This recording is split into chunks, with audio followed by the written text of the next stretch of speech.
So today I want to talk about what exactly we do at Ideal Learning. At Ideal Learning, we're custom instructional designers, which doesn't mean much to most people. But in a nutshell, we partner with our clients to uncover their employees' learning needs and then design learning experiences to help people do their jobs better, or maybe change behavior, or maybe to implement a new system. So let me give you an example. Recently, we partnered with a utility services company. And what they do is inspect, maintain, and treat utility poles all across the country. And their struggle was with effectively onboarding new foremen and getting them up to speed quickly. So our job was to come in and examine the existing training program, which was really pretty comprehensive. We interviewed foremen, we interviewed trainers, and talked to subject matter experts and observed them out in the field.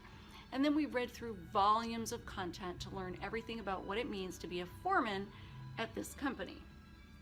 So, of course, we're not experts in utility pole maintenance, but it's unlikely we ever are experts in our clients' content.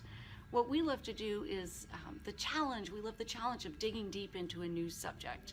And by the end of the project, we had provided a detailed outline of the topics, the methods, the timeline, and an evaluation of a redesigned training program that will get them where they want to go. Now, they could have taken this plan to a competitor and they could have tried to build it out with internal resources, but they chose to partner and work with us again. So that's only because we built such a great long-term relationship with them doing the first part of the work. And we'd love to help you too. So give us a call or send me an email. Bye. So if you have some learning needs, if your training is boring, if people aren't able to execute on the work that you need them to do, give us a call. We'd love to help.